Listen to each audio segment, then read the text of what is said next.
O nome Hititas chegou até nós pelas antigas histórias da Bíblia, onde são descritos como uma tribo feroz habitante dos confins da Terra Santa. Quase nada mais se sabia sobre eles até o século XIX, quando exploradores que viajavam pela vastidão da Turquia Central encontraram uma cidade perdida.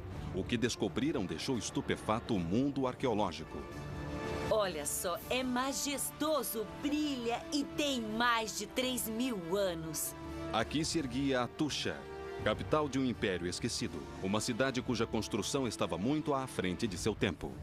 Estou muito impressionado. Algumas das técnicas de construção aqui são bem parecidas com as modernas. Construída sobre altos penhascos e cercada por muralhas antes impregnáveis.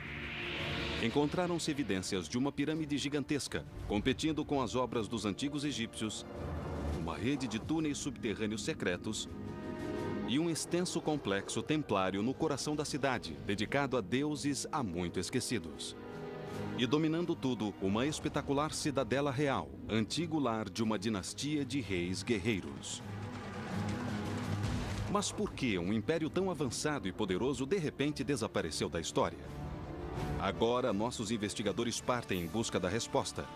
Querem trazer de volta à vida a incrível cidade de Atusha e revelar os segredos dos Hititas. Este é o mundo do superpoder perdido da Bíblia.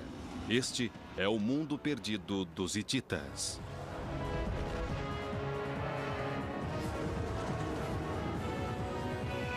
Mundos Perdidos, o superpoder perdido da Bíblia. Na desolada e montanhosa região central da Turquia fica Anatólia, lar das ruínas daquela que um dia foi a capital do Império Hitita, a cidade de Atusha. Nossos investigadores estão aqui para recriar sua aparência quando era governada por Atushili, o último dos imperadores hititas. E para descobrir se a cidade contém alguma pista sobre o porquê de essa antiga superpotência ter desaparecido da história. Tessa Dunlop é uma historiadora que estudou na Universidade de Oxford. Ela vai examinar os registros da civilização hitita, explorando a herança de um povo que a história esqueceu. Por mais de 3.000 anos, tudo que tínhamos sobre os hititas eram algumas referências na Bíblia, e só.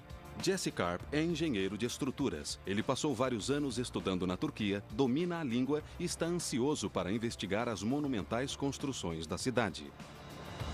Nesta seção em especial, os construtores usaram 64.000 tijolos com peso de 25 toneladas.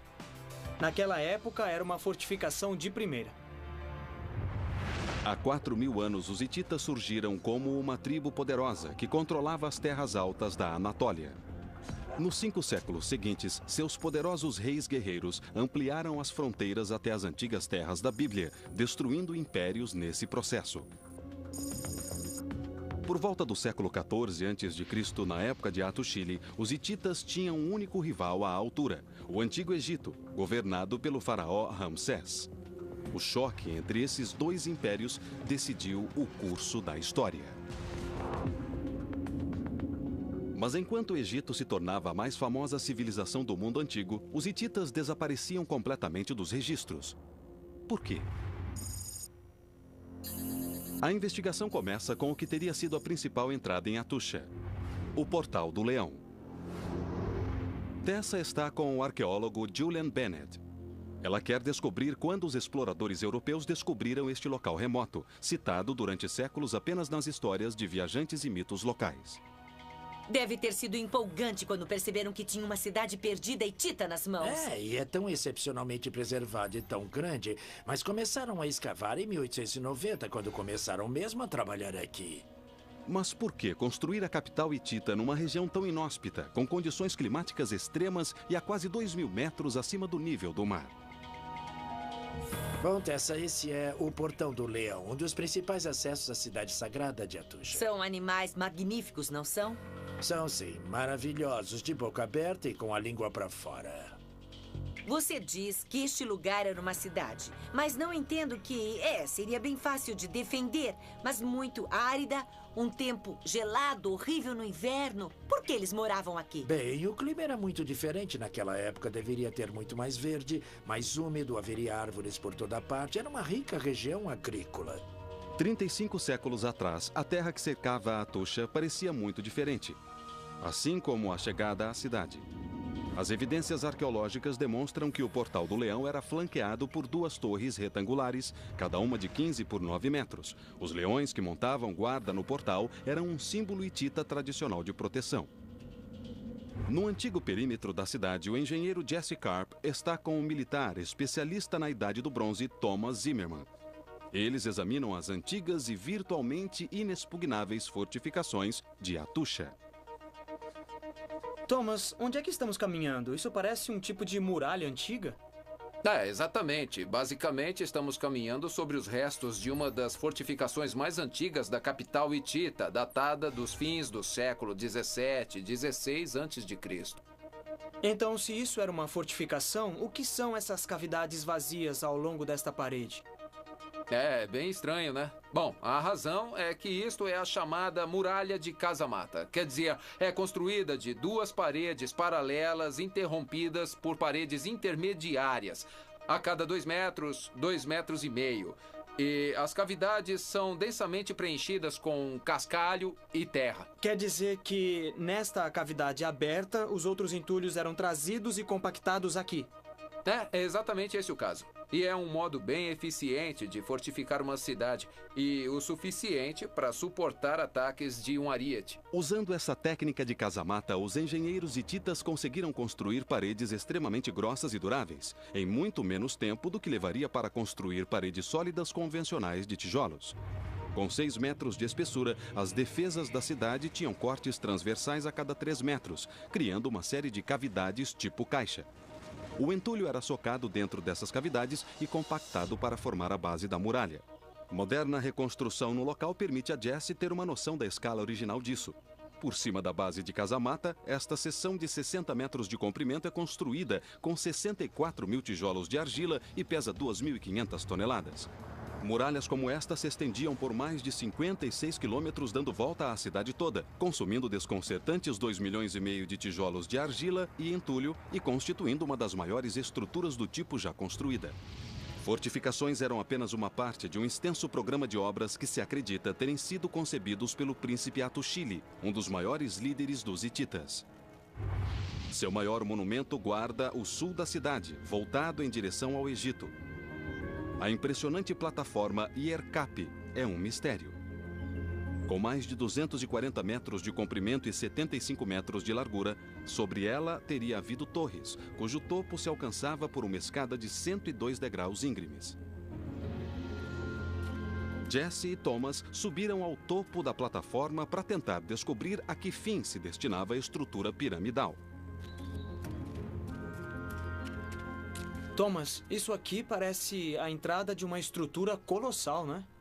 É isso mesmo. É parte de uma estrutura monumental, construída no século 13 a.C., mais para o fim do Império Hitita. Estamos aqui na frente do chamado Portal da Esfinge, que originalmente era flanqueado por 2 esfinges monumentais e ainda se vêem traços das esculturas originais. Eu estou pensando numa estrutura de defesa. Era esse o caso? Bom, era isso que se pensava. Mas tem outra história por trás. Deixa eu te mostrar. Levando diretamente para debaixo da plataforma, este túnel reto e estreito tem quase 90 metros de comprimento. É um de muitos que levam para fora das muralhas da cidade. Incrível, absolutamente incrível. É um arco projetado, dá para ver as pedras básicas perfeitamente na linha lá em cima. E sustentam centenas de milhares de toneladas de terra, entulhos e pedras. Parece uma estrutura muito forte. Devem ter levantado um molde de terra, retirando a terra depois. Foi exatamente assim. E com outro detalhe interessante, nós sabemos que o piso original era recoberto com uma camada de argamassa branca para refletir um pouco da luz dissimulada que passa pela entrada. E isso iluminava o caminho. Antes se acreditava que esses túneis servissem para defesa, para lançar ataque surpresa contra um inimigo sitiando a cidade. Mas, da base, Thomas e Jess agora veem que teria servido a um objetivo bem diferente. Com certeza é uma estrutura impressionante. Mas agora que eu estou na base, não parece muito uma fortificação. Aliás, talvez seja mais um convite, porque, olha só, é tão fácil subir por aqui, não parece tão defensivo. É exatamente isso. Não se trata de uma estrutura defensiva, mas de um imenso monumento ritual, para exibir a significação política e religiosa da capital hitita. Então imagine isso como um palco gigantesco com os sacerdotes chegando pelo portal da Esfinge, carregando a estátua de uma divindade, e o público aqui, o povo comum, assistindo à cerimônia, todos brilhantemente vestidos e o ar cheio de música e incenso. Então essa imponente estrutura aqui era mais ornamentação, mais exibição. Isso. Uma demonstração do poder de Atusha. Isso. Mas, assim como era usada para celebrações, a pirâmide também simbolizava outra coisa. Uma pista para o que se encontrou na Casa do Portal. Uma esfinge, criatura mitológica trazida do Egito. Tentando entender por que a plataforma era decorada com esfinges egípcias, Tessa resolve que precisa ver o quadro maior. Pairando acima da cidade, ela distingue claramente o platô onde Atusha foi construída. E mais importante, ela consegue ver a posição da plataforma Ierkap no contexto das vastas terras altas da Anatólia. Agora parece claro por que está voltada para o Egito. Aqui de cima você tem realmente uma noção da escala e do tamanho da plataforma Ierkap. Olha só, é brilhante, é magnífica, é enorme. E tudo isso tem muito mais de 3.000 anos. Então imagine só o que deve ter sido para um representante egípcio chegar pelo sul e a primeira coisa que ele vê é essa pirâmide intimidadora.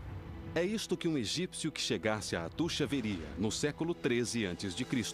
Um glorioso símbolo do poder do Império Hitita e um aviso para qualquer emissário de que não estava lidando com inferiores, mas com iguais.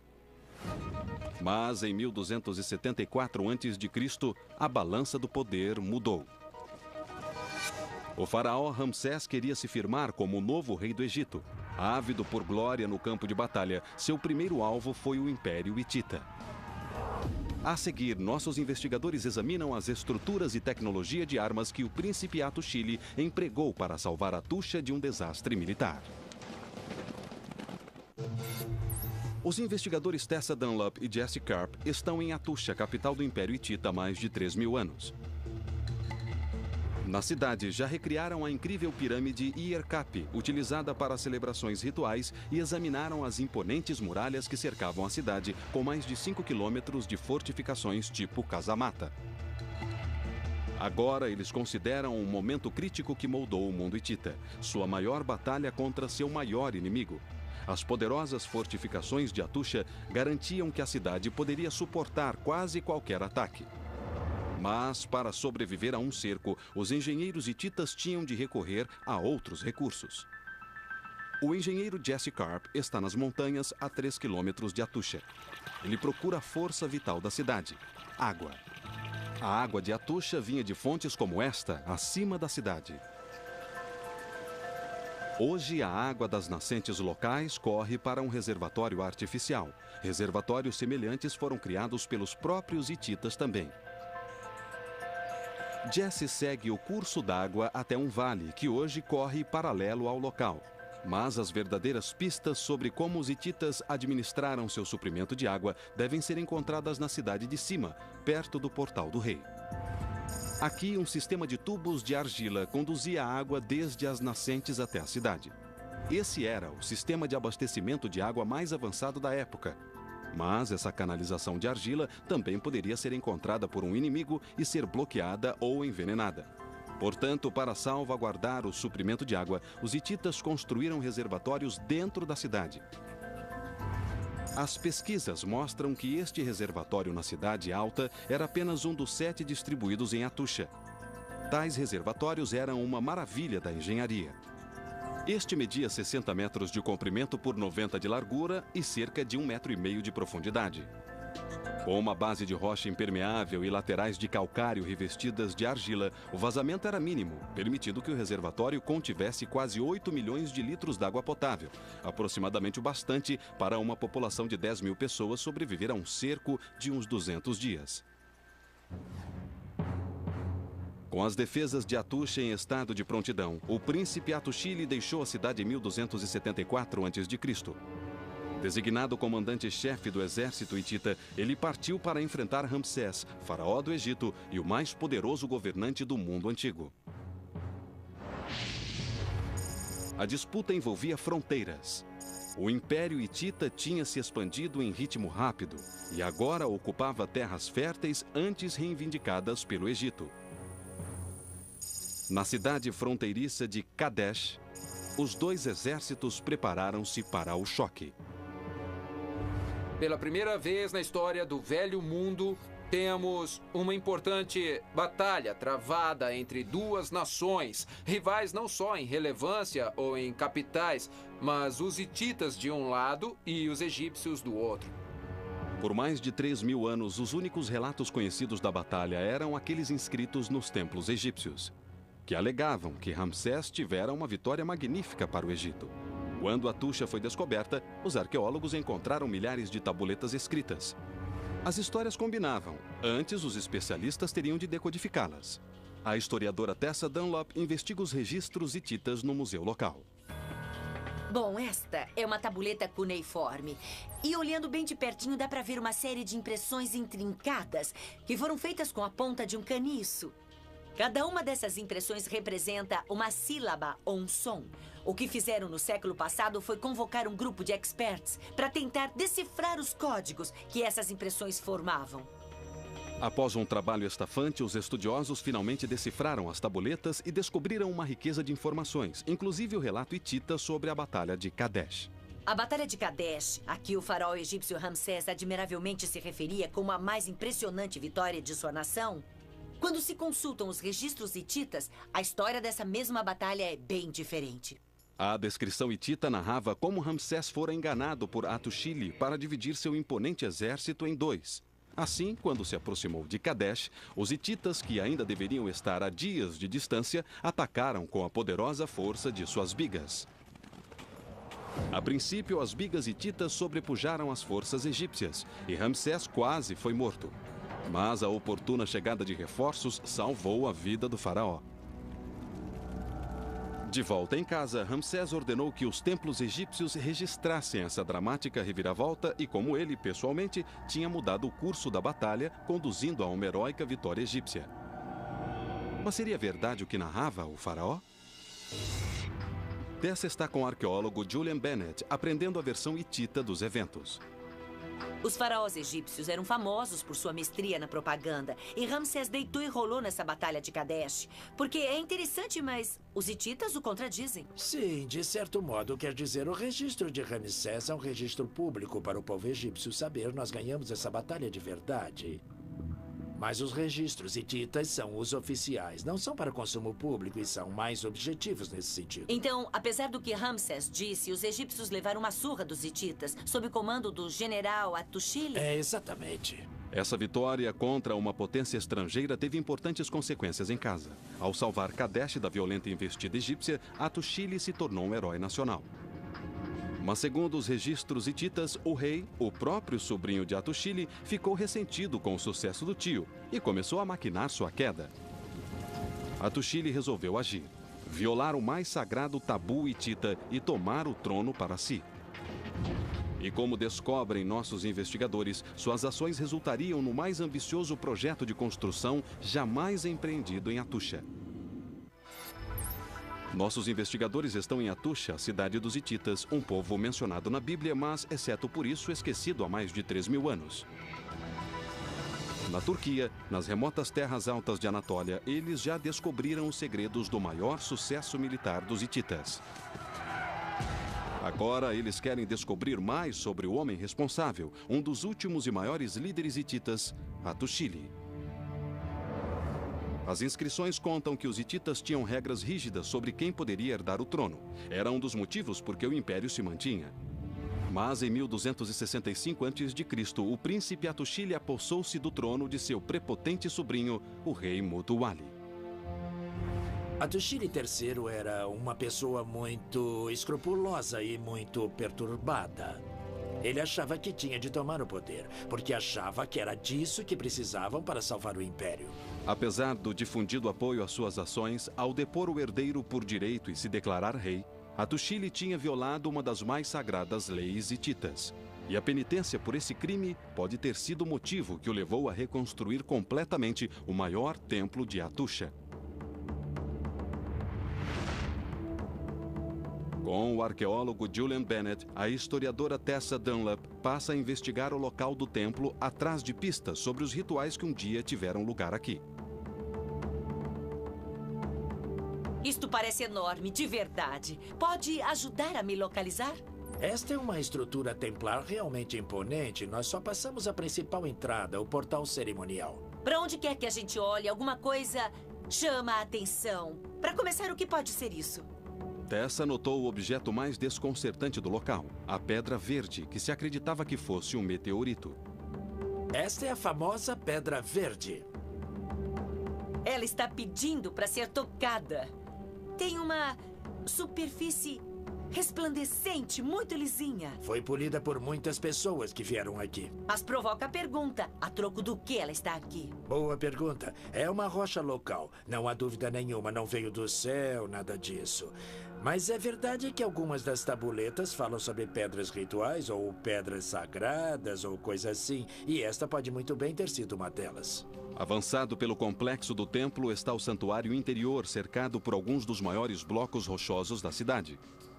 Bom, esta é a única parede externa do templo e dá para ver onde eles entalharam os pilares no sentido dos blocos de calcário. São absolutamente enormes, não são?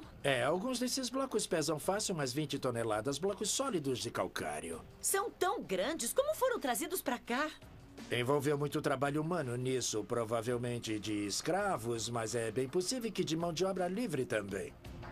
Dentro do santuário interior há um pátio, que provavelmente foi um santuário a céu aberto um dia. E além dele, o mais sagrado dos sagrados, o lar do pai Tempestade, Teshub, e de sua esposa, a Mãe Sol. Esta é uma das duas salas de culto e dá para ver o mesmo tipo de pedra verde de novo. É quase um quadrado perfeito. Um pequeno espaço muito íntimo, não é? É, sim. E a gente pode ver lá no canto a base de uma estátua. Este era o templo de Teshub de sua esposa. As tabuletas hititas contam alguma coisa sobre as estátuas. Uma das tabuletas fala sobre a estátua de Teshub como sendo uma estátua de ouro. Recriando as plantas baixas do complexo do grande templo, pode-se avaliar que era a maior estrutura construída na cidade, com 60 metros de comprimento por 40 de largura. E no interior desse santuário interno, pode-se localizar com precisão onde Teshub, o deus Tempestade e sua esposa Mãe Sol estavam alojados, em santuários de acesso exclusivo do rei, da rainha e dos funcionários superiores. A algumas centenas de metros dali, o engenheiro Jesse Karp busca a fonte da rocha usada nas fundações do imponente templo principal. Ele está em um enorme afloramento rochoso de onde os hititas extraíam os blocos de 20 toneladas de que precisavam para as fundações do templo. Estou aqui em Kessacaia, que é o termo em turco para corte de pedras. E esta é uma antiga pedreira hitita, e o que estão vendo aqui é uma fenda. Os antigos hititas provavelmente enfiavam alavancas de madeira aqui, deixando que molhassem. A madeira se expandia e desprendia grandes segmentos de pedra calcária. No Museu Corum local, o arqueólogo Thomas Zimmerman mostra ao investigador Jesse Karp uma reconstrução das paredes do grande templo.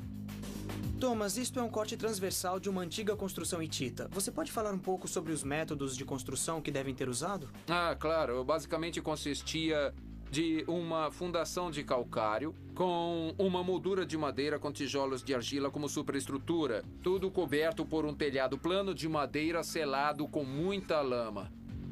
Nas construções modernas, nossas casas são aparafusadas às fundações. É isso que estão fazendo aqui? Exatamente. O que estamos vendo aqui é um buraco duplo, preparado justamente para fixar a moldura de madeira nas fundações de calcário. Como conseguiam fazer esse buraco milhares de anos atrás? Com uma verruma de bronze. Para demonstrar como funcionava a antiga verruma hitita, Jesse agora se junta ao guia local de Atusha, Anan Ozel. O que temos aqui é uma réplica de uma antiga verruma hitita. Os hititas conseguiam perfurar até 8 centímetros por hora usando esse dispositivo. Vamos demonstrar como era usado.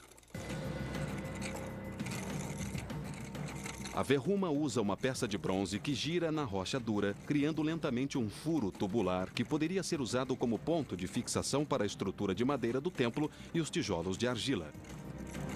Através de detalhada pesquisa, podemos reconstruir como os hititas construíram seu grande templo há 3.500 anos. Começavam com enormes blocos de pedra calcária, criando uma fundação de casamata de entulho. A ela prendiam uma estrutura de madeira que, por sua vez, se preenchia com camadas e camadas de tijolos de argila e argamassa, criando paredes de quase 2 metros de espessura e mais de 12 metros de altura. A gigantesca estrutura labiríntica do grande templo foi uma das mais impressionantes do mundo antigo. Para os hititas, estas estátuas da Mãe Sol e do Pai Tempestade eram mais do que ídolos. Eram representações vivas dos deuses na Terra. As tabuletas contam sobre os rituais envolvidos nas estruturas dos deuses. Tinham de ser lavados todos os dias, tinham de ser vestidos. Um deles tinha uma roupa de ouro, sabemos disso pelas tabuletas. Tinham de receber alimento, tinham de ter seu entretenimento, etc. Então era um sistema religioso muito controlado e muito sistemático. Mas o Pai Tempestade e a Mãe Sol não eram os dois únicos deuses a quem os hititas prestavam homenagem. Na parte mais alta de Atush estão os restos de mais de 30 prédios. 3.500 anos atrás, estes foram templos, cada um dedicado aos deuses de um povo conquistado. A jovem esposa de Atushili, Pudahepa, era sacerdotisa de um reino conquistado pelos hititas, e já que seu povo se tornara parte do império, suas divindades se tornaram parte da religião hitita.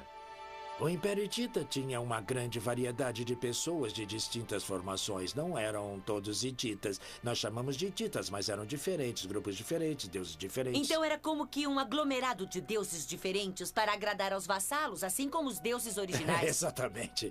Por causa disso, os hititas eram chamados o povo dos 1000 deuses. Mas não era só a religião que ajudava a unir os vários povos do Império Hitita. Os registros hititas revelam que, ainda mais importante, eram suas leis. Em termos de lei, bom, vocês conhecem a expressão. Os hititas eram conhecidos como o povo dos 1000 deuses. Também se pode dizer que os hititas eram o povo das 1000 leis, já que a lei permeava cada aspecto da vida hitita. A lei hitita era rica e detalhada, cobrindo tudo, desde divórcio até os limites legais da autoridade real. E ao contrário de qualquer outro povo da época, os hititas tinham um sistema legal elaborado, mais preocupado com aspectos práticos do que com castigos. Uma das tabuletas fala, aliás, dá um exemplo muito bom da visão hitita da lei, que era a compensação. E ali se conta que, basicamente, se você querer queimasse a casa do seu vizinho, teria de construir outra para ele. Então é uma ideia de compensação, não de retribuição. É muito importante, muito adiantada. O aspecto mais importante da lei hitita era fazer tratados. Uma diplomacia astuta era sua maior arma secreta. Ao forjar seu império, eles davam aos competidores uma escolha: juntem-se a nós pacificamente ou nós os esmagaremos totalmente. Muitas de suas conquistas foram feitas sem sacar a espada. Seu maior tratado, considerado como o primeiro tratado internacional de paz no mundo, está hoje em Istambul, a cidade turca com um pé na Europa, outro na Ásia. Aqui a historiadora Tessa Dunlop descobre os motivos secretos que jaziam por trás do tratado e as pistas que vão ajudar a explicar por que o Império Hitita desapareceu da história. Nossos investigadores estão tentando descobrir o que aconteceu com Atusha, a fabulosa capital dos hititas, um povo antigo da Bíblia. Até agora, eles desenredaram alguns dos grandes segredos da engenharia hitita e recriaram a aparência de suas mais gloriosas construções e fortificações há mais de 3.000 anos. Agora, a historiadora Tessa Dunlop viajou até Istambul, a maior cidade da Turquia moderna, para tentar descobrir por que, no ponto que parecia o auge de seu poder, o Império Hitita de repente desapareceu. Estou aqui no coração de Istambul, que é frequentemente citada como o berço da civilização. Mas, para falar a verdade, o primeiro império politicamente unido na Anatólia, que é realmente a maior parte da Turquia moderna, foi o Império Hitita. Bom, é óbvio, eles nunca vieram para Istambul, ela não existia na época. Mas, hoje, alguns de seus maiores tesouros residem aqui. Istambul é uma cidade de contrastes. A cavaleiro da Ásia, no leste, e da Europa, no oeste. No meio da agitação, Tessa se dirige para o Museu Arqueológico de Istambul, um santuário de calma que abriga o que muitos consideram ser um dos documentos mais importantes jamais escritos. É o Tratado de Kadesh, redigido 16 anos depois da grande batalha entre os impérios hitita e egípcio. Tessa está com o professor Ali Dinchol, um dos maiores estudiosos dos hititas no mundo, para aprender mais. Professor Dinchol, este é o Tratado de Kadesh. Mas eu fico pensando por que ele foi assinado tanto tempo depois da batalha. Só depois que Atushili conseguiu estabilizar os eventos políticos na Anatólia é que ele pôde fazer o tratado com o Egito. Sei, então, em outras palavras, Atushili tinha de garantir estabilidade em casa antes de poder olhar para fora. Isso. O tratado funcionou realmente? Bom, sim, porque não houve mais nenhum tipo de agressão depois do tratado até a queda do Império Hitita. O Tratado de Kadesh trouxe a paz para as duas superpotências de então. Com os egípcios como aliados, o Império Hitita tinha pouco a temer no mundo externo. Mas no interior do próprio império, um novo perigo se desenvolvia. Tendo deposto o legítimo herdeiro do trono para se tornar rei, Atushili fizera inimigos poderosos que queriam o trono para eles mesmos. Para se proteger e a sua família de qualquer perigo, ele começou seu mais ambicioso projeto de construção, uma espetacular citadela real. Aqui, o engenheiro Jesse Karp está com a arqueóloga Elif Dennell, investigando o que é chamado localmente de Buyukali. Erguida sobre um alto platô cercado de íngremes penhascos, a citadela tinha defesas naturais soberbas, que eram ainda mais reforçadas pelas muralhas, tão bem fortificadas como aquelas que guardavam a cidade. Sua entrada havia ainda uma outra linha de defesa, a caserna dos guarda-costas reais de elite, chamados Ursos da Lança Dourada, cujo dever jurado era proteger Atushili e seus herdeiros. A segurança do rei moraria aqui. A gente tem alguma ideia se ficavam aqui 24 horas por dia? Ou se por acaso essa segurança era uma presença constante neste pátio? Bom, não só no pátio. Provavelmente qualquer lugar tinha proteção. A proteção do rei era muito importante. Quer dizer, isto é, totalmente protegido naturalmente nesses lados. Existem quedas rochosas naturais em toda a volta. Claro, havia muralhas também. Então, esta é uma área de muita segurança. É por isso que o rei provavelmente escolheu morar aqui.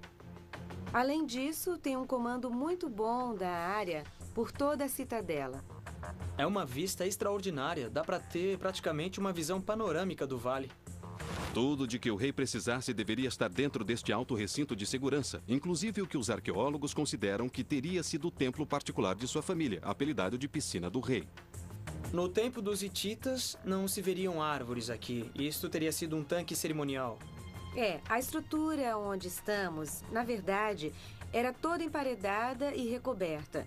E havia uma abertura bem no topo deste tanque. Certo. E hoje estamos andando só nas fundações. Exatamente. Embora milhares de textos religiosos hititas tenham sido traduzidos, a verdadeira função desta câmara ainda deixa os arqueólogos frustrados. Os sagrados rituais de limpeza que se considerava que fossem realizados aqui pela família real foram perdidos. Mas o objetivo de um outro prédio é bem mais claro. Esta estrutura de fundação parece bem diferente de outras que há por aí, não é? Este prédio foi feito sobre uma enorme plataforma. Bem Sei. aqui. E funcionava como o salão de recepção do rei. Aqui teria 5 paredes sustentando o piso acima de nós, que tinha 5 fileiras de 5 colunas que ficavam exatamente na área onde o rei ficava esperando os visitantes. Então este era um lugar de reunião para dignatários estrangeiros e outros visitantes importantes que viessem ver o rei. Exatamente. O grande salão de recepção tinha mais de 30 metros de largura e comprimento, com 25 colunas sustentando o teto alto. Aqui, Atushili recebia os governantes dos estados vassalos e os emissários das grandes potências estrangeiras da época, como o Egito. Mais além fica o que restou da residência do rei, os apartamentos particulares que ele ocupava com a família e os servos de maior confiança. Talvez, no momento, estejamos olhando a residência do rei mesmo. E temos alguma ideia de como ele morava aqui? Se residia com servos, com a família? Bom, é óbvio que ele tinha servos e tinha uma esposa e tinha concubinas. É possível que todos morassem juntos aqui. Esta aqui é uma localização incrível para um palácio. A realeza hitita vivia isolada e afastada, e sabemos pouco sobre as concubinas e filhos de Atushili. A exceção é Pudahepa, a formidável rainha de Atushili que desempenhou na vida pública um papel mais ativo do que qualquer rainha antes ou depois dela.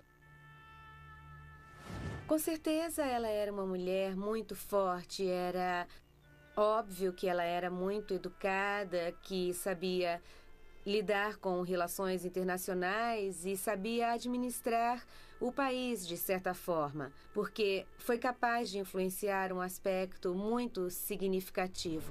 A influência da rainha ajudou a tornar este complexo palaciano o centro do império. A entrada, flanqueada pelos guarda-costas e funcionários de elite, era uma cidade dentro de uma cidade, abrigando um templo real sagrado e um salão de recepção, que deveria viver agitado com emissários de todo o mundo antigo.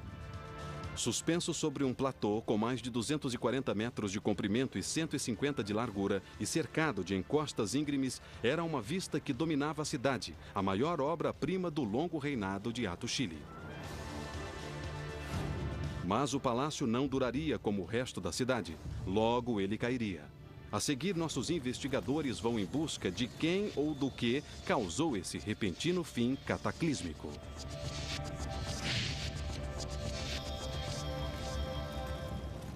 Nossos investigadores estão em Atusha, a cidade perdida dos hititas. Estão explorando as estruturas monumentais, tentando entender por que esta, que foi um dia uma gloriosa cidade, desapareceu da história durante mais de 3.000 anos.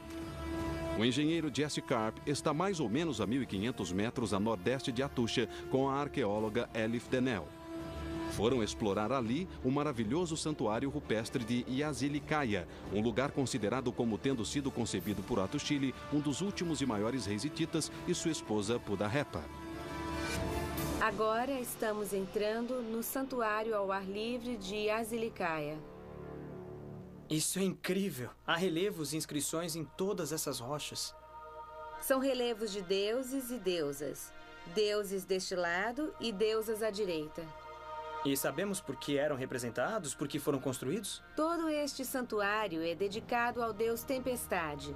É só uma procissão de todos os deuses e deusas em direção à figura central, em direção ao deus Tempestade. Este é um novo panteão que Pudahepa, a esposa de Atushili III, trouxe da Salésia, no sul do Império, quando veio para se casar com o rei. Pudahepa tentou reunir os 1000 deuses do Império em grupos mais simples de deuses semelhantes. Parece que foi uma tentativa para ajudar a unificar o Império, mas aparentemente outros fatores forçavam em direção contrária. O marido de Pudahepa, o grande rei Atushili III, vencedor de Kadesh e pacificador com o Egito, morreu em 1237 a.C. Seu derradeiro lugar de repouso jamais foi encontrado. Mas no interior do antigo santuário rupestre de Yazilikaya existe uma câmara funerária entalhada por ordem de seu neto. Essa câmara oculta é acessível por um estreito corredor aberto na rocha e oferece a pista mais importante sobre quando o Império Hitita desapareceu, porque é o último monumento conhecido construído pelo povo de Atusha. O que é isso? Estamos no santuário rupestre construído pelo neto de Atushili III, o último rei hitita. Isso quer dizer que o Império estava em declínio? Bom, nós sabemos que o Império caiu durante o período do reinado do neto de Atushili. Pelas inscrições nesta câmara, os arqueólogos acreditam que o Império Hitita teve um fim abrupto 3 décadas depois do reinado de Atushili. Para descobrir mais pistas sobre o porquê de o neto de Atushili ter sido o último rei hitita, Julian Bennett leva Tessa Dunlap até uma inscrição quase invisível, chamada Nishantas. O que é exatamente Nishantas? Nishantas é o termo em turco para pedra marcada, e esta aqui é a pedra marcada. Então, para aqueles que conseguem decifrar, o que diz aí? Bom, a inscrição, na verdade, é lida da direita para a esquerda e narra as vitórias e as várias conquistas do neto de Atushili. Mas muitas das batalhas listadas na Nishantas não são conquistas que expandem o Império, e sim o que parecem ter sido guerras civis nele. Os herdeiros de Atushili estavam lutando para manter o Império unido. Outra evidência de como foi o fim de Atusha é investigada por Jesse Karp. Ele está com Elif Denel entre as ruínas do Arquivo Real. Um dia, aqui se guardaram tabuletas de argila. O modo como foram acidentalmente preservadas nos oferece uma prova-chave sobre o que aconteceu com a cidade. Eles encontraram milhares de tabuletas de argila queimadas numa fogueira imensa que provocou o colapso do teto e cozinhou toda a estrutura. Temos prova disso. Este é um pedaço do tijolo de argila queimado das paredes deste prédio. Se o teto desabou foi porque o calor aumentou muito, foi como uma fornalha. Exatamente. O fato de as tabuletas terem sido preservadas e abandonadas dá alguma indicação de como a cidade pode ter chegado ao fim? Ou porque o povo estava fugindo? Nós sabemos que esse incêndio aconteceu bem por volta da deserção, mas se foi logo antes ou logo depois, não está bem claro ainda. Não só os arquivos, mas todo o glorioso Palácio de Atushili e muitos outros prédios foram consumidos num grande incêndio que varreu a cidade. Mas como ele teria começado? Os arqueólogos não encontraram indícios de que as muralhas quase inexpugnáveis da cidade tivessem sido violadas por um inimigo estrangeiro. Isso dá sustentação à ideia de que o incêndio começou quando os hititas viraram-se uns contra os outros. Minha opinião pessoal é de que provavelmente foi alguma coisa interna, alguma disputa interna, talvez uma guerra civil. Acho que houve uma tentativa de tomar o trono, talvez por muitos, e basicamente o império todo se desfez. Ao tomar o trono, Atushili tinha estabelecido um perigoso precedente, que parece ter disparado uma guerra civil 30 anos depois de sua morte, quando facções rivais destruíram o império, cada uma tentando reivindicar o trono. Com a capital abandonada e sem um rei forte o bastante para reunificar o império, a região mergulhou no caos. Eram tempos muito sombrios. Uma terrível carência de alimentos, outras populações violentas avançando à procura de um lar. Mas, embora Atusha tenha desaparecido quase da noite para o dia, restos da civilização hitita permanecem. No século XII a.C., o Portal do Leão fora a principal entrada de Atusha, e os leões eram um dos símbolos mais populares da arte hitita. 4 séculos mais tarde, os descendentes dos hititas ainda entalhavam estátuas de leões quase idênticas em Canaã, a terra natal dos hititas da Bíblia. Este leão data do século VIII a.C., uns 400 anos depois do colapso do Império Hitita em Atusha. No entanto, olhe só, tem forte semelhança com aqueles leões que flanqueavam o Portal do Leão em Atusha. E isso porque, embora o reino original tenha desaparecido, os chamados neo-hititas continuaram a existir em partes da Síria, e este achado combina muito bem com as referências bíblicas aos hititas, quando são citados como tribos cananeias que existiram juntamente com os israelitas na época do rei Davi. Seja qual for a verdade de suas conexões bíblicas, o que está claro é que o povo que hoje chamamos de hititas construiu uma das mais estupendas cidades jamais descobertas no Oriente Próximo.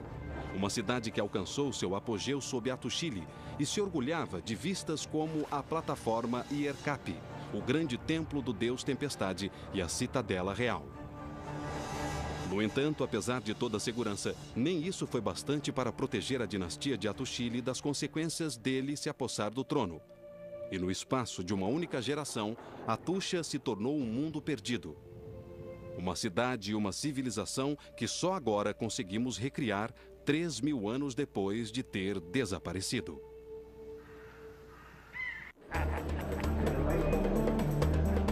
Herodes o Grande governou a Judéia à época do nascimento de Cristo.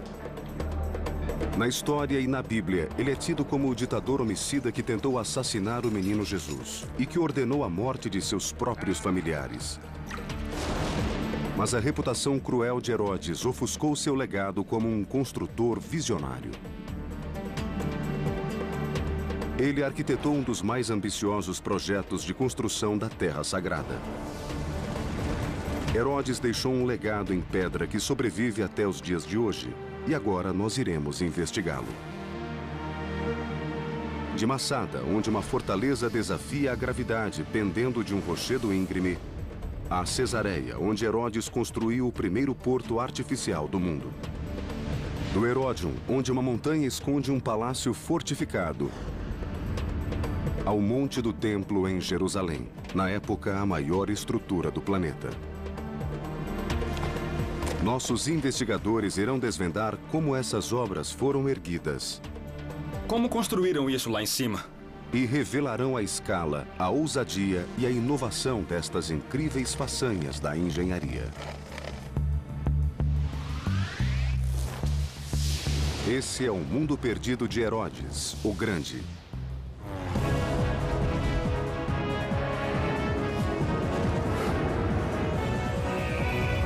Mundos Perdidos.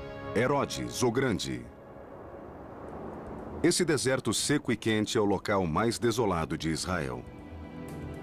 Há 2000 anos, em 37 a.C., essa terra se chamava Judeia e era governada pelo rei Herodes.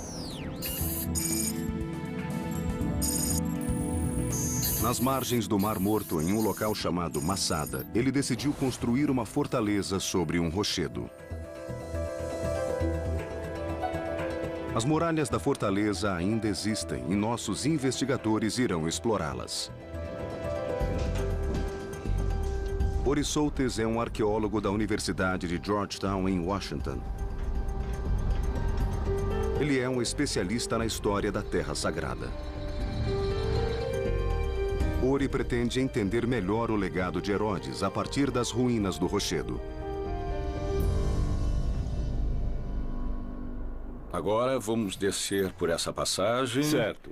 E entrar no Caudário. E podemos ver bem o que é isso abaixo do piso. Mark Talesnik é um engenheiro geotécnico da Universidade de Haifa, no norte de Israel. Ele pretende descobrir como os construtores da fortaleza conseguiram trabalhar nesse local, o que seria difícil mesmo com a tecnologia de hoje. A fortaleza está situada em um platô 457 metros acima da planície. E Mark logo percebe que os engenheiros de Herodes conviviam com o risco de uma queda fatal. A rocha é cheia de fendas. Em qualquer lugar que olhamos, vemos rachaduras na pedra. Era preciso ter cuidado. Vejam só esses 4 grandes parafusos. Eles penetram de 15 a 20 metros na montanha. Gostaria de saber se os engenheiros de Herodes pensaram nessa questão. Herodes não se preocupava com a segurança dos trabalhadores. Seu único interesse era a transformação desse local, que não seria apenas um palácio, mas um refúgio. Ele precisava de proteção, pois não estava seguro no poder. Herodes não havia herdado a coroa nem pertencia à família real judia. Ele subiu ao poder usando violência e habilidade política. Ele se tornou rei graças ao apoio de Roma, a superpotência da antiguidade, mas era mal visto pela nobreza e pelo povo judeu. Herodes era um rei imposto por uma potência estrangeira e não podia confiar em ninguém.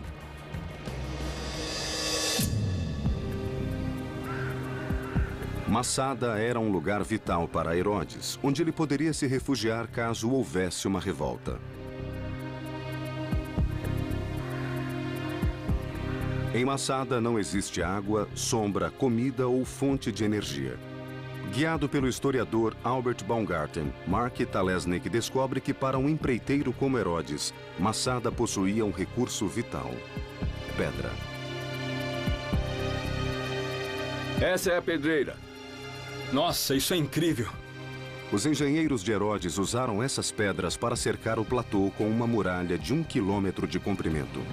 Chamada de casa-mata, era uma muralha especial. Com uma cavidade no meio, possuía 2 funções. Baumgarten mostra o interior da construção a Ori Soltes. Então, essa era a parte interior da casa-mata, certo? Temos Sim. A muralha externa e a muralha interna. Isso mesmo. Os cômodos podiam servir de habitação, serem usados para armazenagem ou preenchidos com pedra para tornar a muralha mais resistente em determinados pontos. As casamatas eram grandes o bastante para abrigar as tropas de Herodes. Mark percebe que os construtores da fortaleza arriscaram a própria vida. Olhando daqui é realmente difícil de ver, mas eu acredito que não havia qualquer tipo de fundação. É incrível como a construção está próxima da beira do penhasco. Pequenas lascas ajudam a prender as grandes pedras. Eles usavam o que tinham à mão, Isso. não é? É por isso que nós vemos esses pequenos pedaços de pedra que, na verdade, tornam a muralha mais estável. Se tirarmos as pequenas pedras do meio, as pedras maiores não se encaixam direito. Como você faria para assentar essas pedras? Como eu faria isso? É. Só se fosse muito bem pago ou se tivesse muito medo de Herodes. Herodes aterrorizava todos que o rodeavam e gostava de exibir seu domínio sobre a natureza. Se fazia calor, ele exigia frio. No meio do deserto, no setor norte do rochedo, ele ordenou a construção de um suntuoso complexo de banhos. Então, era aqui que deixaríamos Isso nossas mesmo. roupas. Depois entraríamos nessa sala que era Essa era a sala morna. o tepidário. O tepidário. Na verdade, entraríamos nessa sala e começaríamos aqui na sala fria. As casas de banho eram características dos palácios de Herodes, demonstrando status e riqueza. Nessas paredes podemos ver o que restou da pintura. Agora vamos descer por essa passagem Certo. e entrar no Caldarion. E podemos ver, bom, o que é isso abaixo do piso? O que havia aqui? Muito bem. O que vemos aqui é o sistema de aquecimento da sala mais quente do banho.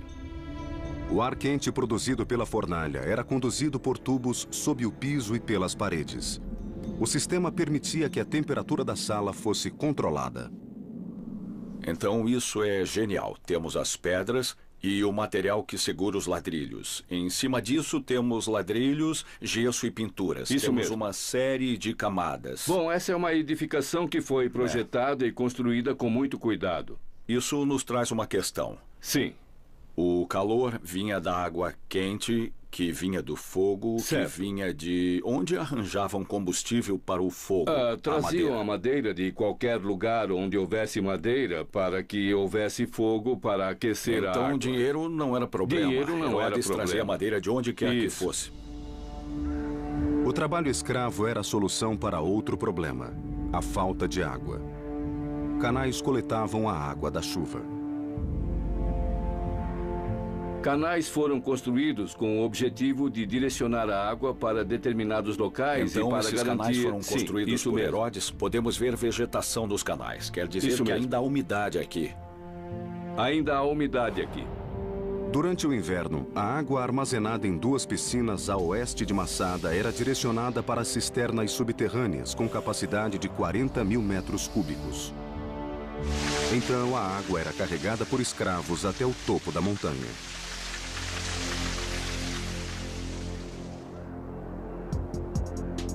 Situado 305 metros acima da planície, o Palácio Suspenso de Herodes era uma ousada obra de engenharia.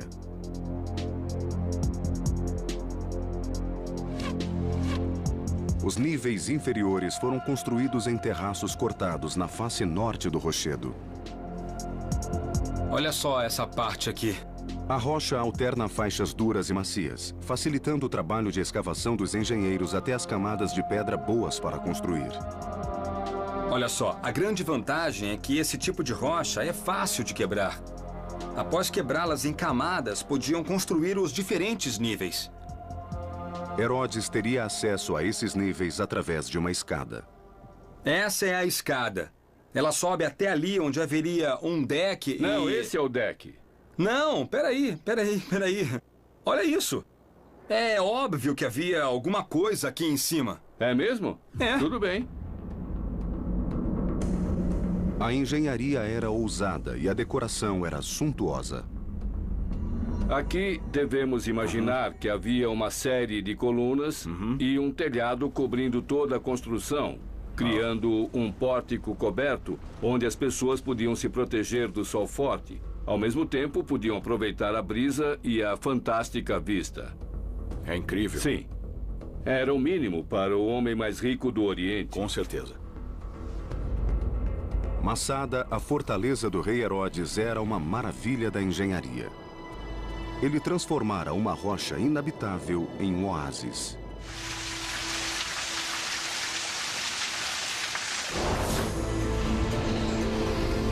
Além do magnífico palácio suspenso, Herodes construiu uma suntuosa casa de banho, tão sofisticada como as de Roma. E fez tudo isso no meio do deserto.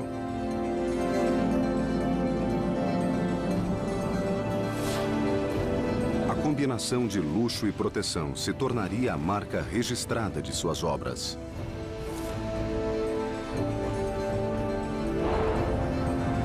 Massada foi apenas o começo. Herodes, o Grande, estava prestes a realizar um dos projetos mais ambiciosos de seu reinado.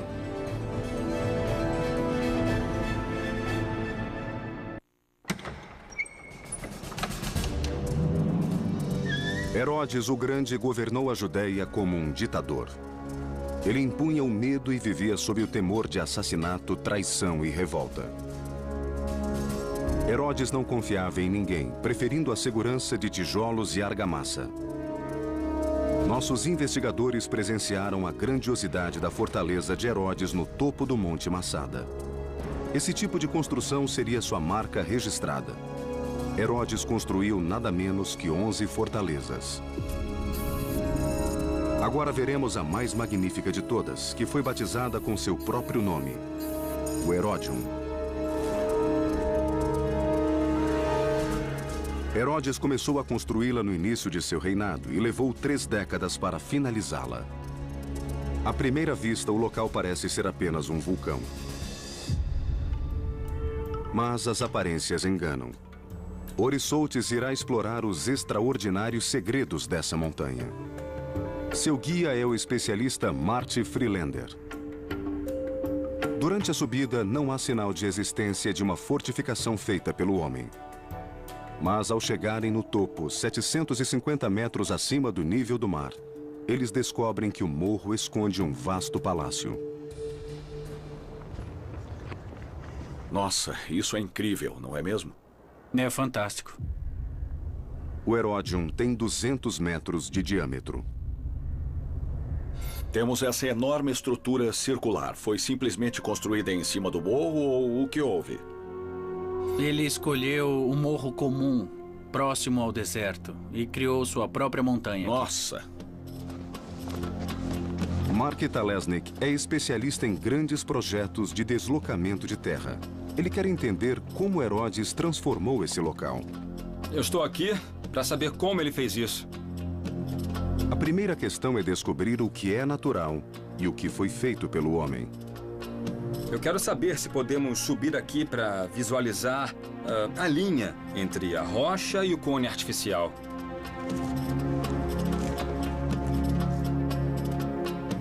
Eu acho que esse aqui é o local. Foi nesse terraço que os engenheiros começaram a construção. Eles subiram até aqui e construíram daqui para cima. Muito bem, vamos lá. Mas como isso foi feito? Como Herodes construiu uma montanha em cima do morro? Primeiro, ele ordenou que escavassem aquele morro próximo. Dá uma olhada, veja como o topo é plano. Aquele morro devia ser do mesmo tamanho desse morro aqui. Ele retirou rocha e terra dali e trouxe para o topo dessa montanha. O ego de Herodes era a força motriz do projeto. Ele queria que seu palácio fosse a estrutura mais alta e imponente do deserto.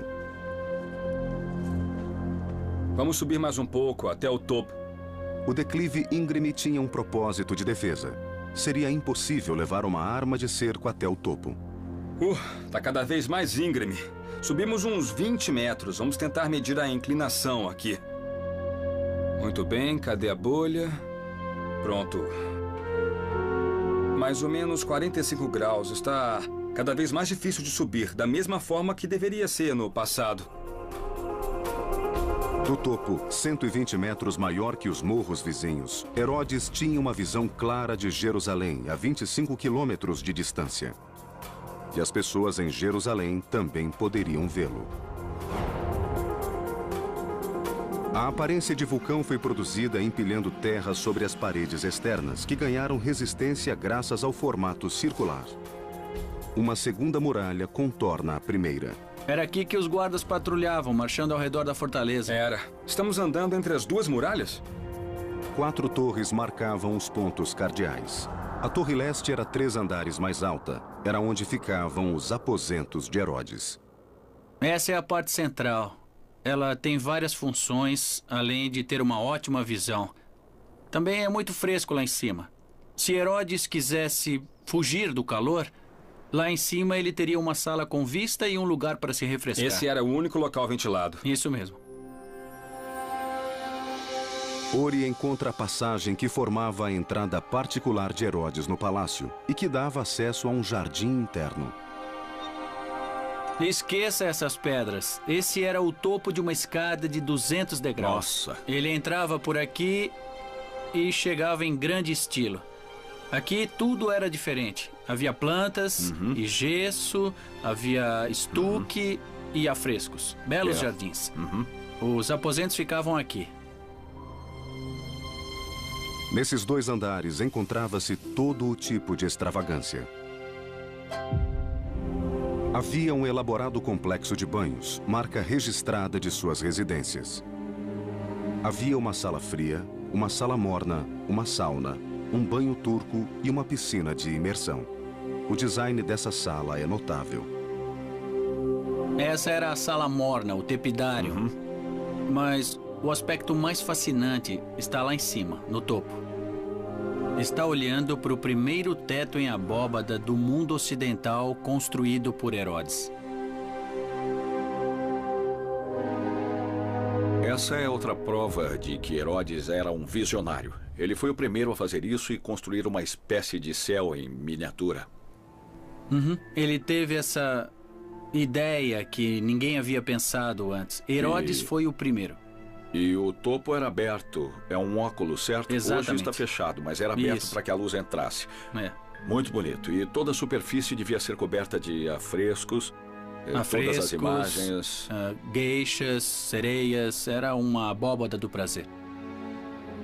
Essa pode ser a primeira sala em abóbada já construída. É uma prova da ambição e ousadia que Herodes exigia de seus construtores. Mark Talesnik analisa as pedras para entender como essa grande revolução da engenharia foi realizada. Ótimo, ótimo, é incrível. O formato das pedras alinhadas até o topo do óculos é muito interessante, porque tinham que aguentar a compressão em 2 direções. As estruturas de pedra são erguidas graças à compressão, a força de um bloco sobre o outro. No arco, isso ocorre em 2 dimensões. Mas na abóbada, a compressão é exercida sobre todas as pedras, em todas as direções. Seria interessante saber como eles construíram isso. Os romanos usavam formas para construir arcos. Imagino se faziam abóbadas do mesmo jeito. Também podiam usar areia. Podiam fazer uma pilha de areia, colocar as pedras em cima e depois remover a areia. Interessante, isso é fantástico. Para garantir o fornecimento de água, Herodes ordenou a escavação de enormes cisternas. Onde estamos entrando? Bom, estamos entrando na antiga cisterna. Ao longo do ano havia fortes chuvas e a água era armazenada nessa cisterna aqui. Imagino que alguns guardas ficavam aqui embaixo sem ver a luz do sol. Exato. Desculpem, rapazes, mas não era fácil ser um soldado romano. Agora podemos entender a genialidade de Herodes. Se olhar bem, pode ver que há uma linha de água mostrando até onde a cisterna era cheia.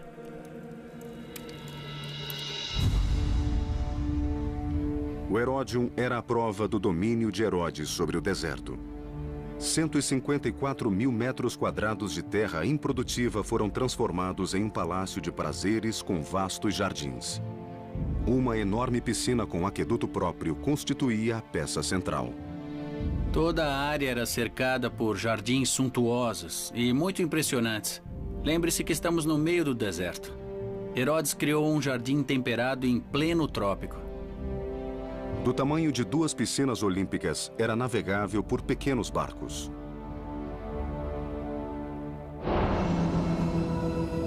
A construção no meio do deserto, parte oásis, parte fortaleza, mostra a visão de mundo de Herodes. Ele era um visionário e possuía riqueza e poder além da imaginação. Mas, acima de tudo, ele precisava exibir esse poder. Ele dominou a natureza e o deserto e construiu um grande reino. Mas sua ambição não tinha limites. Herodes queria competir no palco mundial. E para mostrar que era digno dos senhores romanos, Herodes construiria uma nova cidade tão imponente quanto Roma.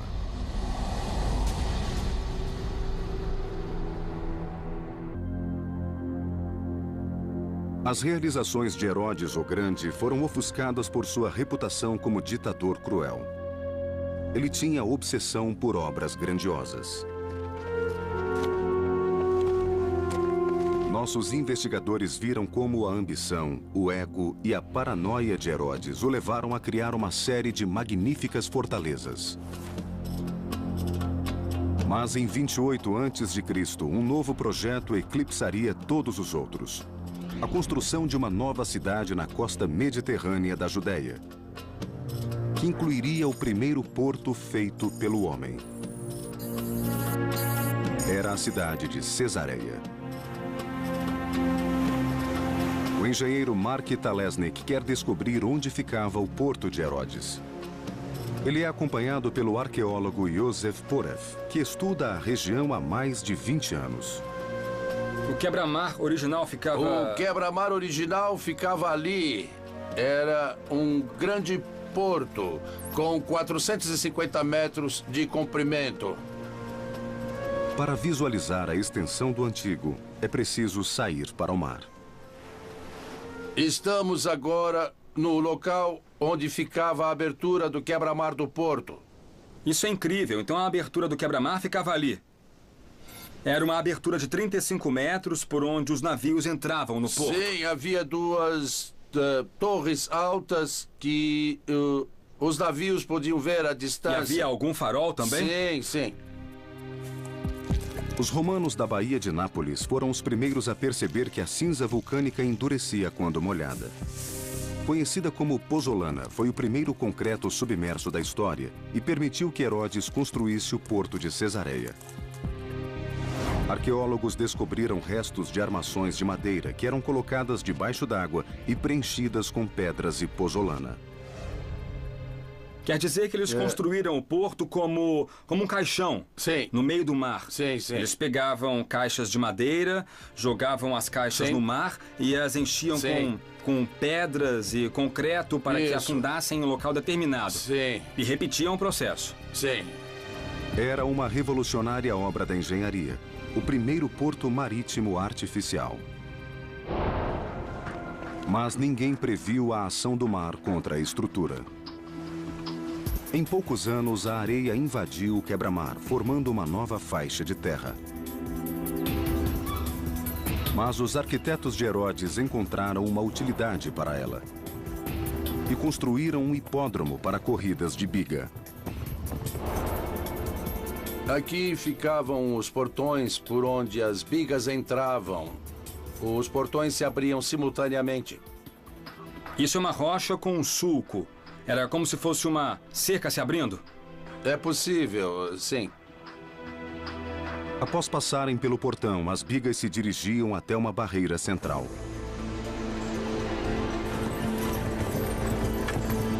Dali em diante, a corrida consistia de um vale-tudo ao redor de vários circuitos. As arquibancadas comportavam até 800 espectadores. Com o crescimento de Cesareia, a capacidade dobrou. Aqui podemos ver um segmento de bancada muito bem preservado.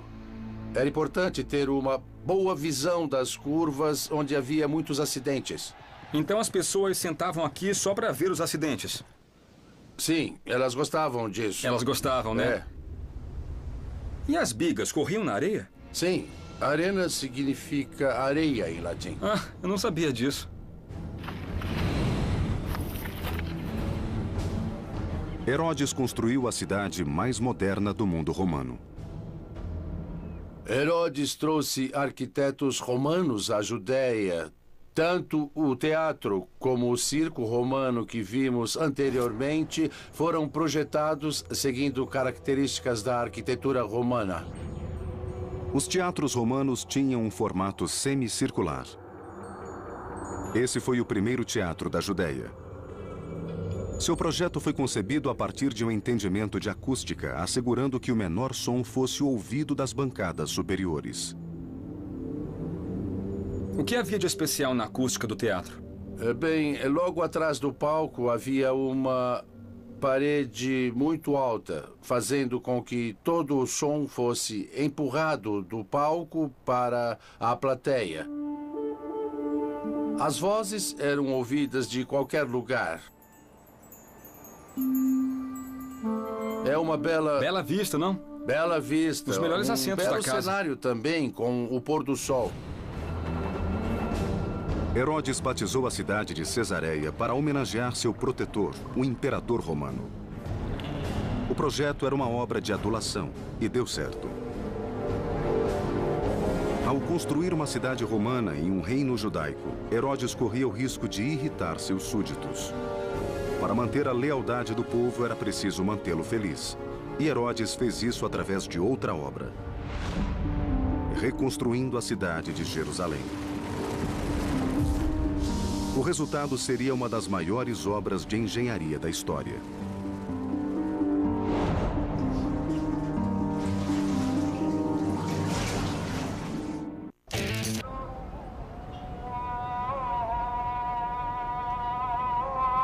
Jerusalém, capital da Terra Sagrada. Em busca do mundo perdido do rei Herodes, nossos investigadores visitam o local onde ele causaria maior impacto. Herodes era violento e cruel, mas também muito inteligente. Ele sabia que um povo feliz seria mais fácil de ser governado. Herodes fornecia comida, entretenimento e, o mais importante, água. Os judeus foram um dos primeiros povos a valorizar a higiene e a limpeza, tanto nas práticas religiosas como no dia a dia. Então Herodes os presenteou com a reconstrução e expansão do maior banho público de Jerusalém, a piscina de Siloé. Acompanhado por Eyal Meron, Mark Talesnik segue para a região de Jerusalém, conhecida como Cidade de Davi. Ele quer saber como era a piscina na época do rei Herodes. Apesar de ser muito citada na Bíblia, ela só foi descoberta recentemente. Qual era a função da piscina? Bom, basicamente, a primeira função era fornecer água potável, era a principal utilidade, e também era utilizada para banhos rituais. A cada ano, mais de 150 mil peregrinos vinham ao local para visitar o templo na montanha acima, e precisavam de água para os rituais de purificação. Só para você ter uma ideia do tamanho, podemos ver um canto da piscina bem aqui. E o canto oposto fica ali, onde aquelas pessoas estão reunidas. Esse é um lado da piscina com 50 metros de comprimento, então temos o outro lado que tem outros 100 metros aqui naquela direção. E formam uma piscina com uma área de aproximadamente 4.000 metros quadrados. É enorme. É muito grande mesmo, isso. Maior que 2 campos de futebol. É, isso mesmo. A água que enchia a piscina vinha da nascente de Gião, a 425 metros de distância. Mark descobre que os engenheiros de Herodes podiam direcionar e controlar o fluxo da água. Isso é incrível. Fantástico. Eu estou sentado em uma falha, uma fratura na rocha. A falha vai até a superfície do solo, e os engenheiros, seja lá quem fossem, utilizavam a falha para criar um tipo de desaguadouro. Assim podiam controlar a direção da água para as diferentes regiões e controlar a altura da água na piscina. Podiam fechar uma válvula e enviar a água para outro lugar. Na época de Herodes, a piscina de Siloé teria essa aparência. Esse foi o cenário de uma das histórias mais famosas da Bíblia, a cura do homem cego. Apesar de Jesus ter vivido após o reinado de Herodes, essa era a piscina que ele conhecia e frequentava. Foi nesse local que ocorreu a história da cura do homem cego. É uma ótima história. Quando Herodes subiu ao poder, a água de Jerusalém fluía ao longo de túneis antigos escavados na rocha, passando por uma rede através dos morros ao redor da cidade. Eilmeron leva Mark Talesnik em um passeio pelo subterrâneo para mostrar as dificuldades enfrentadas pelos construtores da época. Quando o caminho de um aqueduto encontrava um morro, às vezes era mais fácil atravessá-lo do que rodeá-lo. Mas isso não quer dizer que escavar os túneis fosse um trabalho fácil. Estamos entrando em uma seção do túnel onde o teto é muito mais baixo. Observando a rocha que forma o teto, eu posso ver que é construída de sílex ou pederneira, que é uma rocha muito dura. E o que isso significa? É muito mais dura do que a rocha ao redor, que é a arenito. Eu imagino que eles se cansaram de cavar ali em cima e desceram para cá. Mesmo hoje, construtores teriam dificuldade em trabalhar com esse material. Herodes continuou renovando a rede de fornecimento de água de Jerusalém. Seus engenheiros construíram um novo aqueduto para carregar água potável das piscinas de Salomão, perto de Belém. Era conhecido como o Aqueduto Superior. Hoje, pouco resta de sua estrutura.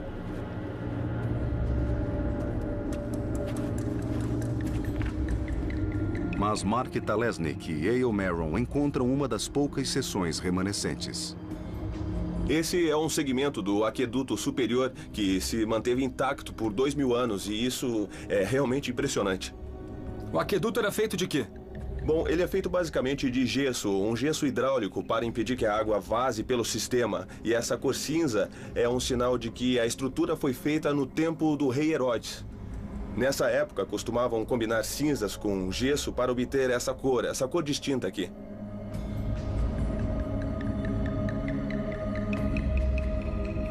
Eu sempre quis ser um trabalhador municipal. Vamos ver. A inclinação de um aqueduto romano pode ser pequena. Essa seção parece totalmente plana e Mark quer descobrir se ela tem algum declive. Vamos colocar mais água para ver se descobrimos a direção do fluxo. Não temos água suficiente. Não, temos sim. Ali, ó, temos um fluxo ali, correndo bem ali. Sim, tem um fluxo bem suave nessa direção. É isso aí. É isso aí. Muito bom. Sorte dos engenheiros de Herodes. O aqueduto superior de Herodes tinha uma inclinação de apenas 16 metros ao longo de 14 quilômetros de extensão. Se houvesse água o bastante no cano, o fluxo iria para a direção mais baixa. De cima para baixo. É assim que a física funciona. Exato. O aqueduto mais bem preservado de Israel foi construído para abastecer a cidade de Cesareia, construída por Herodes. O arqueólogo Yosef Poref leva Mark Talesnik até a fonte de água. As nascentes de Monte Carmelo, que ficam a 8 quilômetros de distância. A que altura estamos? Estamos a 50... 50 metros acima do mar. Sim, a fonte está aqui. Veja, pode ver a água correndo. Daqui a água era direcionada por canais cobertos. Veja a construção original. Aqui em cima você pode ver o teto triangular que protegia a água de contaminação, pois ela era utilizada para beber. Sei. A água enchia essa piscina de armazenamento antes de ser direcionada ao vale para a cidade de Cesareia. Nos últimos 8 quilômetros, um aqueduto elevado carregava água ao longo da costa até a cidade. Era o canal de transporte mais bem construído do país. Mas o projeto arquitetônico mais ambicioso de Herodes ainda estava por vir. Era uma construção em uma escala jamais vista que marcaria Jerusalém até os dias de hoje.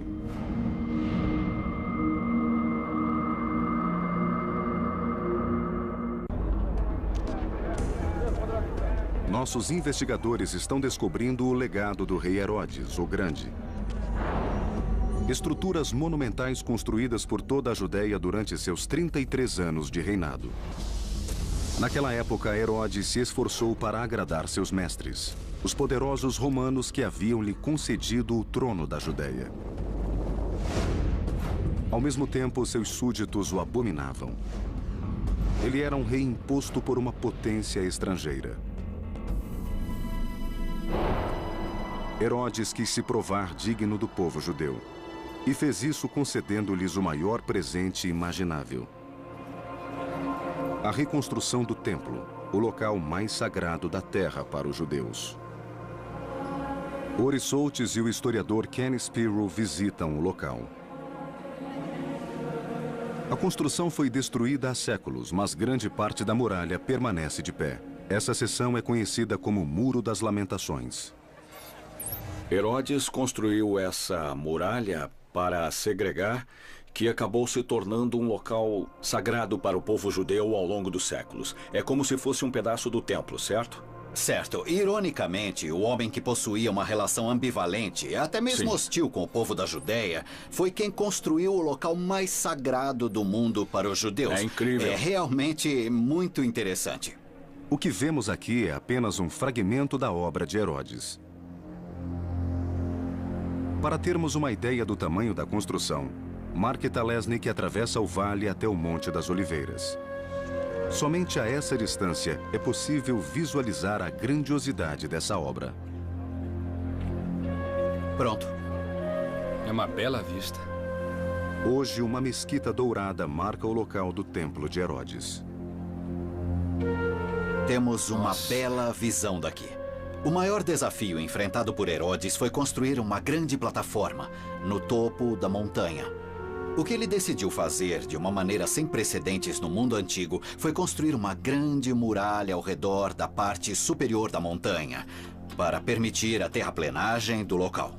Sabe qual era a dimensão disso? Sim, tinha cerca de 500 metros por 300 metros. Quando Herodes terminou o projeto, essa era a maior plataforma artificial do planeta, do tamanho de uns 24 campos de futebol. Herodes reformou e estendeu a plataforma do Monte do Templo. Para sustentar a colossal massa de terra, ele cercou toda a área com uma vasta muralha. Mark Talesnik desce até o canto sudeste para ver como a muralha foi construída. Daqui vemos a altura total da muralha. 30 metros de altura, como um prédio de 10 andares. As pedras têm 1 metro de profundidade. Temos esse efeito de zíper, com pedras travadas e impostas. Enormes pedras convergendo em um canto, formando um zíper. Uma pedra grande, uma pedra pequena. Uma pedra grande, uma pedra pequena. E assim subindo até o topo. O muro era apenas uma parte da estrutura. Para compensar o nível do declive da montanha, os engenheiros de Herodes construíram uma rede de grandes passagens arqueadas.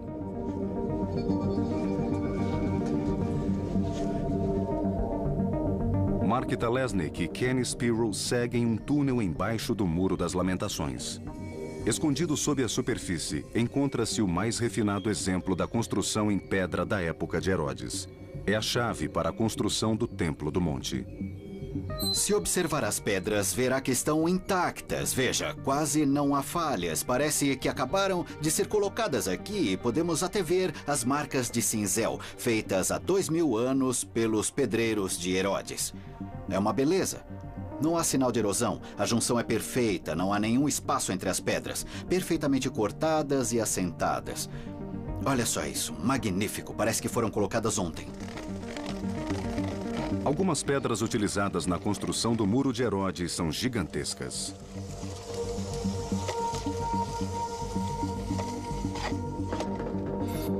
Tá aqui, temos 13 metros e 10 centímetros. É uma pedra comprida. Vamos medir a altura desse bloco. Temos 3 metros e 7 centímetros. Eu sei que essa pedra tem uns 5 metros de espessura. Assim, vamos fazer os cálculos. Densidade do arenito, 2,4 toneladas por metros cúbicos. Então, temos uma pedra que pesa 550 toneladas. É uma pedra bem grande. Bem grande mesmo. Além de construir o Monte do Templo, Herodes expandiu a cidade. Ele adicionou uma segunda muralha e construiu um palácio longe do bairro judeu, segregando a cidade de Jerusalém. O Palácio de Herodes fica do lado de fora, a oeste da região do Monte do Templo. Herodes era... Em suas obras, ele tinha uma personalidade contrastante. De um lado havia o bairro judeu com o Monte do Templo, e do outro lado havia... O bairro romano. O palácio, sim, o Palácio Real. A fortaleza existe até hoje. Essa é a entrada de uma área que chamamos de cidadela. Muito do que vemos aqui dentro é anterior à época de Herodes. Herodes garantiu que fosse fortemente protegida. Esse é o fosso, exatamente como Herodes o construiu. É um fosso seco. Aqui, eles faziam uma vala para construir fortificações adicionais. Certo, e essas pedras são da época de Herodes, as pedras maiores. Apesar de todo o poder e riqueza, Herodes era consumido pela paranoia. Isso se reflete no projeto das torres da cidadela. E as torres que podemos ver daqui, temos uma torre ali, 2 e 3. O interessante é que as 2 torres maiores estão voltadas para o interior da cidadela. É irônico, pois deveriam estar voltados para fora. As pessoas dizem que Herodes tinha mais medo dos judeus do que dos romanos, o que deve ser verdade. Ele confiava muito menos nos judeus. A intenção era que ninguém duvidasse do poder e da soberania de Herodes ao entrar no complexo de templos. Os judeus entravam pela escadaria sul. Mark descobre que até os degraus tinham um projeto especial. Os engenheiros e arquitetos de Herodes pensavam em tudo. Se observar os degraus, verá que tem tamanhos diferentes. Temos a distância de 1,5 metros, 1,5 metros. Foi projetado assim para que as pessoas refletissem enquanto subissem as escadas e se preparassem antes de entrar no Monte do Templo.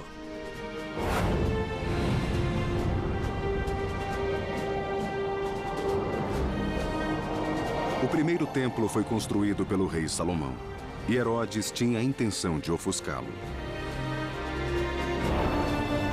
Nenhuma pedra restou do templo de 53 metros de altura.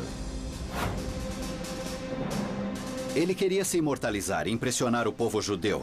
Ele queria que as pessoas olhassem para a construção e se espantassem. Ironicamente, apesar de não ser uma boa pessoa, ele foi um dos poucos a receber o título de o Grande. O Monte do Templo de Herodes era a construção mais importante da Terra Sagrada. Representava o auge do reinado de Herodes e a glória da nação judia.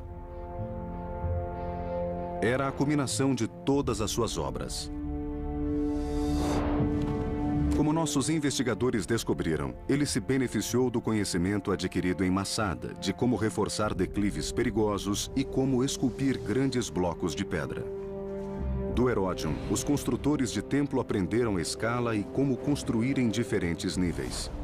A construção de uma cidade inteira em Cesareia sugeria que nada estava além do alcance de Herodes.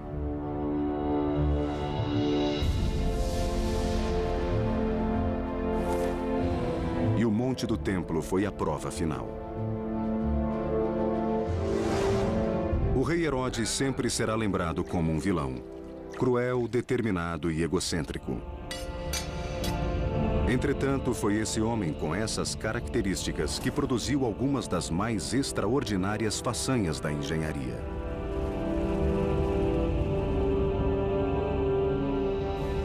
Em 2007, arqueólogos descobriram uma tumba ornamentada em uma escavação em Heródion.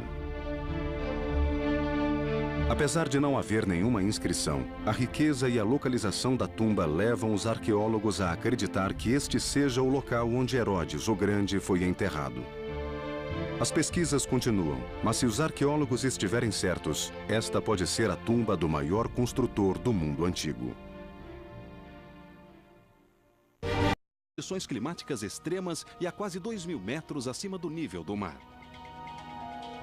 Bom, Tessa, esse é o Portão do Leão, um dos principais acessos à cidade sagrada de Atusha. São animais magníficos, não são? São, sim, maravilhosos, de boca aberta e com a língua para fora. Você diz que este lugar era uma cidade, mas não entendo que, seria bem fácil de defender, mas muito árida, um tempo gelado, horrível no inverno. Por que eles moravam aqui? Bem, o clima era muito diferente naquela época. Deveria ter muito mais verde, mais úmido, haveria árvores por toda parte. Era uma rica região agrícola. 35 séculos atrás, a terra que cercava Atusha parecia muito diferente, assim como a chegada à cidade. As evidências arqueológicas demonstram que o Portal do Leão era flanqueado por 2 torres retangulares, cada uma de 15 por 9 metros. Os leões que montavam guarda no portal eram um símbolo hitita tradicional de proteção. No antigo perímetro da cidade, o engenheiro Jesse Karp está com o militar especialista na Idade do Bronze Thomas Zimmerman. Eles examinam as antigas e virtualmente inexpugnáveis fortificações de Atusha. Thomas, onde é que estamos caminhando? Isso parece um tipo de muralha antiga? Exatamente. Basicamente, estamos caminhando sobre os restos de uma das fortificações mais antigas da capital hitita, datada dos fins do século 17, 16 a.C. Então, se isso era uma fortificação, o que são essas cavidades vazias ao longo desta parede? É bem estranho, né? Bom, a razão é que isto é a chamada Muralha de Casamata. Quer dizer, é construída de 2 paredes paralelas interrompidas por paredes intermediárias. A cada 2 metros, 2,5 metros. E as cavidades são densamente preenchidas com cascalho e terra. Quer dizer que nesta cavidade aberta, os outros entulhos eram trazidos e compactados aqui? É exatamente esse o caso. E é um modo bem eficiente de fortificar uma cidade. Bom, era isso que se pensava. Mas tem outra história por trás. Deixa eu te mostrar. Levando diretamente para debaixo da plataforma, este túnel reto e estreito tem quase 90 metros de comprimento. É um de muitos que levam para fora das muralhas da cidade. Incrível, absolutamente incrível. É um arco projetado, dá para ver as pedras básicas perfeitamente na linha lá em cima. E sustentam centenas de milhares de toneladas de terra, entulhos e pedras. Parece uma estrutura muito forte. Devem ter levantado um molde de terra, retirando a terra depois. Foi exatamente assim. E com outro detalhe interessante, nós sabemos que o piso original era recoberto com uma camada de argamassa branca para refletir um pouco da luz dissimulada que passa pela entrada. E isso iluminava o caminho? Antes se acreditava que esses túneis servissem para defesa, para lançar ataque surpresa contra um inimigo sitiando a cidade. Mas, da base, Thomas e Jess agora veem que teria servido a um objetivo bem diferente. Com certeza é uma estrutura impressionante. Mas agora que eu estou na base, não parece muito uma fortificação. Aliás, talvez seja mais um convite, porque, olha só, é tão fácil subir por aqui, não parece tão defensivo. É exatamente isso. Não se trata de uma estrutura defensiva, mas de um imenso monumento ritual para exibir a significação política e religiosa da capital hitita. Então imagine isso como um palco gigantesco com os sacerdotes chegando pelo portal da Esfinge, carregando a estátua de uma divindade e o público aqui, o povo comum, assistindo à cerimônia, todos brilhantemente vestidos e o ar cheio de música e incenso. Então essa imponente estrutura aqui era mais ornamentação, mais exibição. Isso. O nome Hititas chegou até nós pelas antigas histórias da Bíblia, onde são descritos como uma tribo feroz habitante dos confins da Terra Santa. Quase nada mais se sabia sobre eles até o século XIX, quando exploradores que viajavam pela vastidão da Turquia Central encontraram uma cidade perdida. O que descobriram deixou estupefato o mundo arqueológico. Olha só, é majestoso, brilha e tem mais de 3.000 anos. Aqui se erguia Atusha, capital de um império esquecido, uma cidade cuja construção estava muito à frente de seu tempo.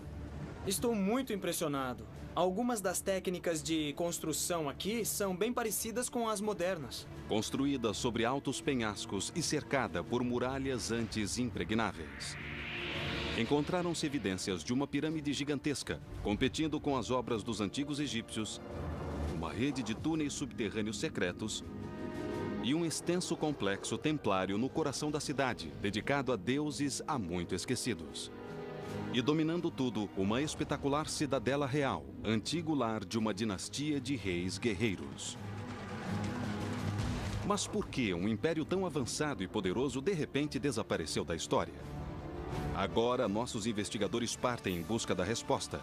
Querem trazer de volta à vida a incrível cidade de Atusha e revelar os segredos dos hititas. Este é o mundo do superpoder perdido da Bíblia. Este é o mundo perdido dos hititas.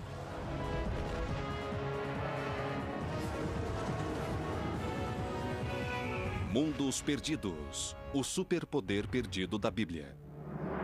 Na desolada e montanhosa região central da Turquia fica a Anatólia, lar das ruínas daquela que um dia foi a capital do Império Hitita, a cidade de Atusha. Nossos investigadores estão aqui para recriar sua aparência quando era governada por Atushili, o último dos imperadores hititas. E para descobrir se a cidade contém alguma pista sobre o porquê de essa antiga superpotência ter desaparecido da história. Tessa Dunlop é uma historiadora que estudou na Universidade de Oxford. Ela vai examinar os registros da civilização hitita, explorando a herança de um povo que a história esqueceu. Por mais de 3.000 anos, tudo que tínhamos sobre os hititas eram algumas referências na Bíblia, e só. Jesse Karp é engenheiro de estruturas. Ele passou vários anos estudando na Turquia, domina a língua e está ansioso para investigar as monumentais construções da cidade. Nesta seção em especial, os construtores usaram 64 mil tijolos com um peso de 25 toneladas. Naquela época, era uma fortificação de primeira. Há 4.000 anos, os hititas surgiram como uma tribo poderosa que controlava as terras altas da Anatólia. Nos 5 séculos seguintes, seus poderosos reis guerreiros ampliaram as fronteiras até as antigas terras da Bíblia, destruindo impérios nesse processo. Por volta do século XIV a.C., na época de Atushili, os hititas tinham um único rival à altura, o Antigo Egito, governado pelo faraó Ramsés. O choque entre esses dois impérios decidiu o curso da história. Mas enquanto o Egito se tornava a mais famosa civilização do mundo antigo, os hititas desapareciam completamente dos registros. Por quê? A investigação começa com o que teria sido a principal entrada em Atusha, o Portal do Leão. Tessa está com o arqueólogo Julian Bennett. Ela quer descobrir quando os exploradores europeus descobriram este local remoto, citado durante séculos apenas nas histórias de viajantes e mitos locais. Deve ter sido empolgante quando perceberam que tinha uma cidade perdida hitita nas mãos. E é tão excepcionalmente preservada e tão grande, mas começaram a escavar em 1890, quando começaram mesmo a trabalhar aqui. Mas por que construir a capital hitita numa região tão inóspita, com condições... E o suficiente para suportar ataques de um ariete. Usando essa técnica de casamata, os engenheiros hititas conseguiram construir paredes extremamente grossas e duráveis, em muito menos tempo do que levaria para construir paredes sólidas convencionais de tijolos. Com 6 metros de espessura, as defesas da cidade tinham cortes transversais a cada 3 metros, criando uma série de cavidades tipo caixa. O entulho era socado dentro dessas cavidades e compactado para formar a base da muralha.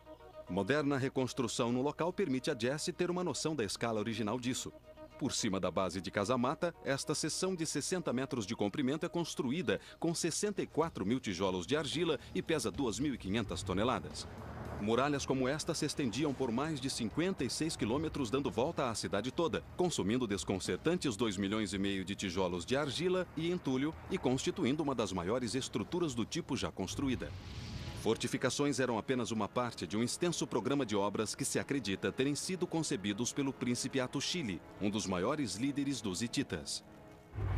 Seu maior monumento guarda o sul da cidade, voltado em direção ao Egito. A impressionante plataforma Yerkap é um mistério. Com mais de 240 metros de comprimento e 75 metros de largura, sobre ela teria havido torres, cujo topo se alcançava por uma escada de 102 degraus íngremes. Jesse e Thomas subiram ao topo da plataforma para tentar descobrir a que fim se destinava a estrutura piramidal. Thomas, isso aqui parece a entrada de uma estrutura colossal, né?